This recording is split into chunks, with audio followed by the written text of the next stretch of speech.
Hey, what's going on? It's Crystal Tottenham here, back for day 30 of 31 days of flow posting. Oh, we're getting near the finish line right now. It has taken me a few days to get back here, and it was a few days before that last time, so thanks for your patience. I just have been settling into a new house sit, and just haven't got into the swing of things, if you know what I mean.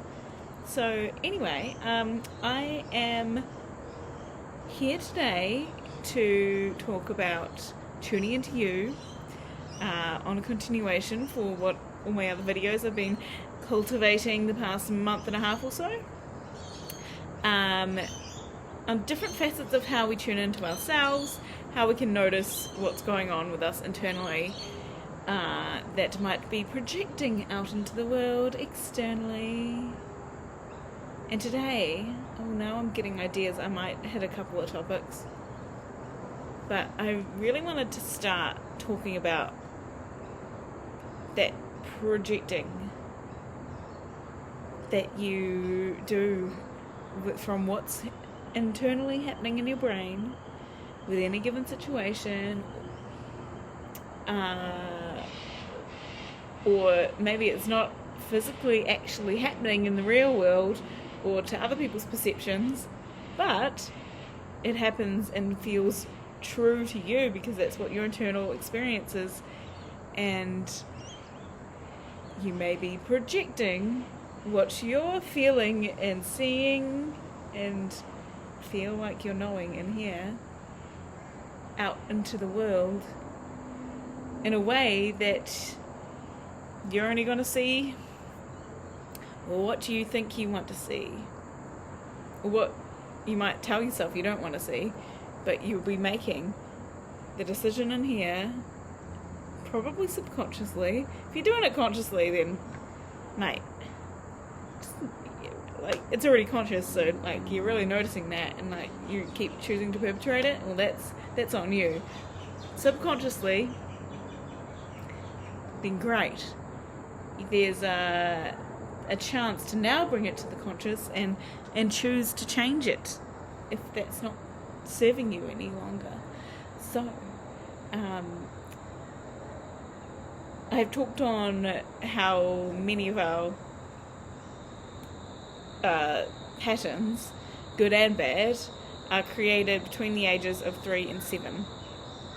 This is all part of neurolinguistics programming, the mind coaching tools that I know and love, and many coaches know and love.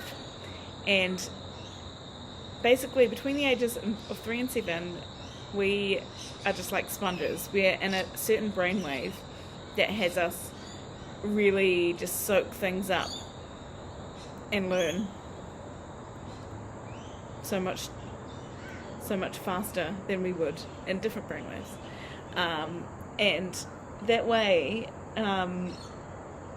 it's all wired for survival. It's all wired for how we can, there's a beautiful, bright, colourful bird over on the tree over there at the neighbour's house. Sorry, I just got very excited. Anyway, side note, my inner child just came out and got very excited.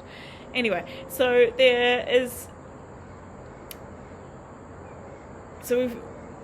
we've coded these things at that young age for survival in order to stay in love and belonging and thus survive, because we need adults around us, older people around us, in order to keep us safe, feed us, keep us sheltered. We're too young to do it for ourselves, on the most part, and any child that has to do it for themselves is not going to be having a nice time. And there is such a beauty to the fact that, our wired, like being wired for survival, is keeping us, it's making us want to stay in love and belonging. That's where we really look for love, and that belonging, because the theory is to your system that it will help you survive. not always true, because you can belong to a group which is not in your best interest, and that's actually hindering you by staying in patterns that are not serving you for what you actually want out of your life and what's going on. And it's all very well and good. You just kind of have to you take what you can get when you're younger, when you're that age. I hope you had really strong, solid adults around you, but it's not always the case.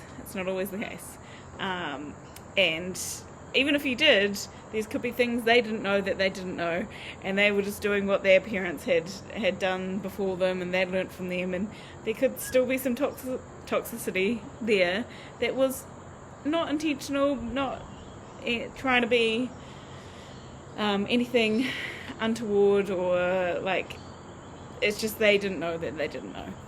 And so there is an element where now, as an adult looking back at this, you can notice it for yourself and be like, you know what, didn't love how this adult in my life showed up or didn't show up, and that didn't make me feel great, and there's all sorts of stuff I now have to deal with from the way they did or didn't show up, and the way that I reacted to it or didn't react to it, and then like now how it then has built into that pattern that's become a hyperstabilized belief. So whenever something feels like those situations from when I was younger, that comes up and I feel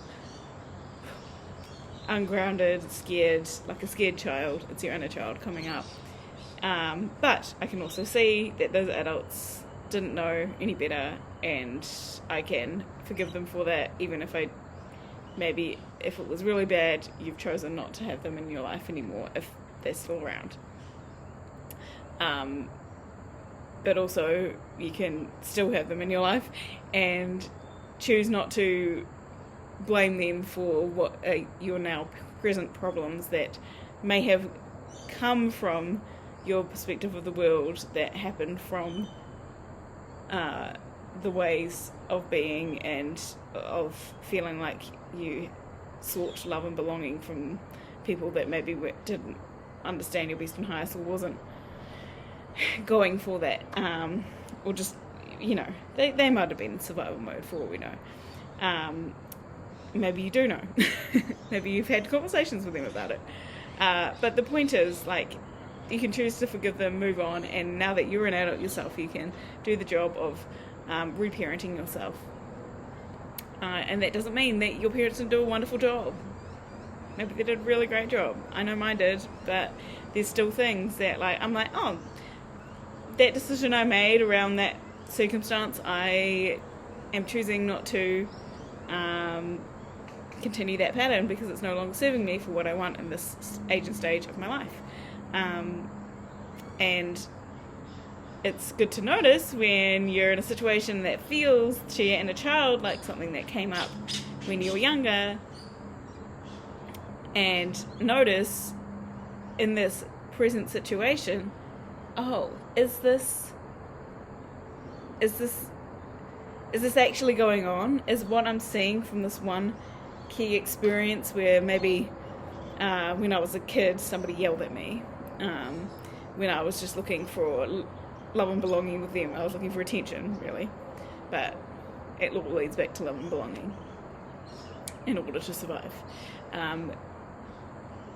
So yeah, an adult yelled at me when I was XYZ age and told me to be quiet, and maybe in that moment I just listened to them and I said, okay, I'll be quiet, and then I don't get yelled at, and that's what I decided in that moment. So I keep being quiet and not and when I get yelled at, so whenever I get yelled at in the future, it then so it was age 6, then at age 8 I get yelled at age 12 I get yelled at, I just go quiet, I go hide. At age 20 I get yelled at age 36 I get yelled at and I go hide. Is that still empowering me? Maybe it worked literally just in that moment for what I needed and what the people around me needed, and I stayed in love and belonging because they're like, oh, you're being a good, quiet little girl, great. But at age 36, if someone's yelling at me, instead of having a respectful conversation that they're upset about something,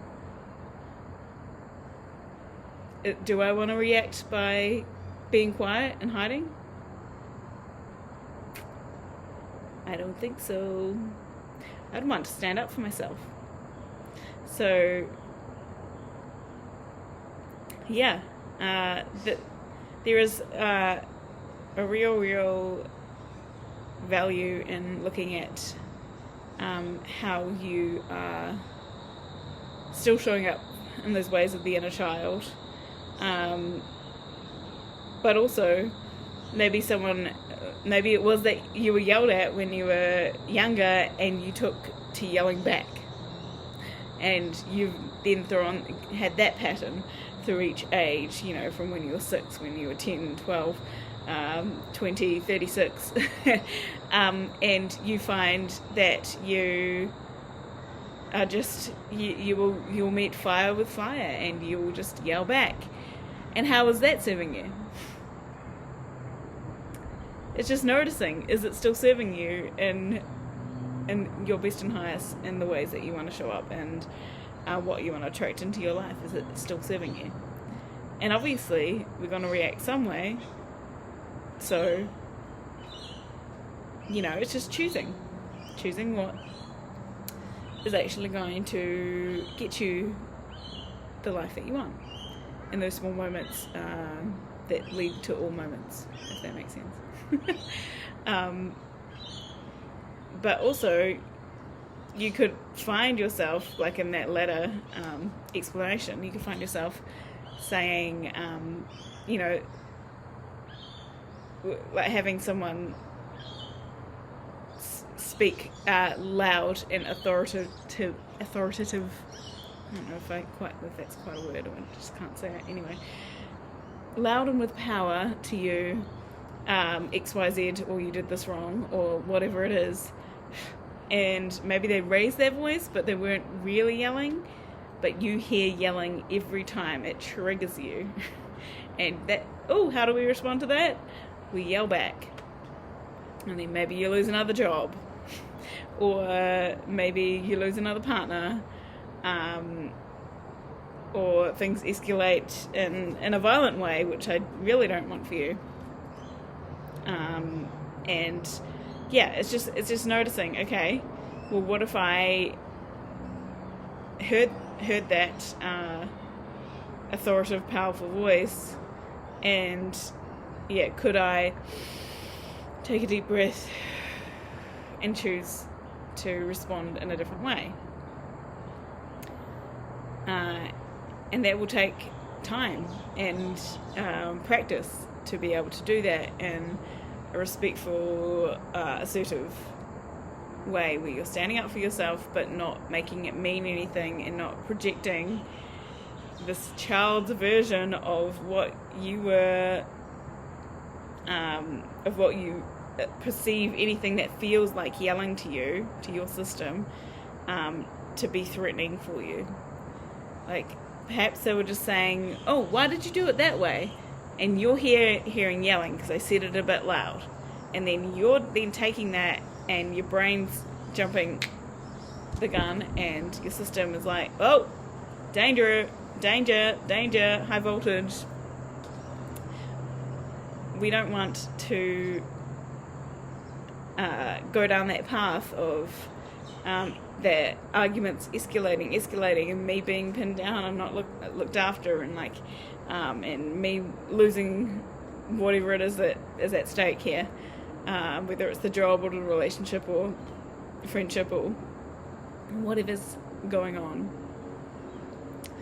Or we could look at it like, what are we...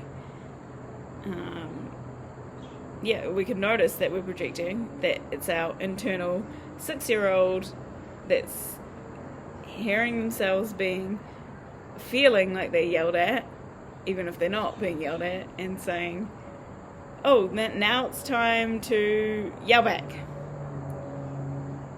And just notice when that 6-year-old inner child says, hi, and you just say, oh, hello, young me, gonna take a deep breath, and we're gonna have a calm, continued conversation with this person, whatever's going on. And even if they are yelling at me, I'm going to choose to be assertive and keep my power in my voice with a calm intonation to make sure that I'm not projecting things out that are not actually there. Because you might find that in the next sentence someone said, oh, why did you do it like that? Why did you do it like that? Okay, a little confrontational, but it's not full-on yelling, and probably not great to be around, but it could be your boss saying, why did you do it like that? With a little sarcasm, only to see that they were actually about to say, next sentence, I've never seen it done like that. That's so much more efficient and awesome than I've ever seen it done. But if you are already jumping to conclusions with your inner child, scared of that survival, projecting onto the situation that is not actually the reality right now necessarily, then you might be already yelling back, because someone had to do it, because you're always dumb, something like that, and it could just, just go really awry there, Anyway, I came on here to speak about projecting.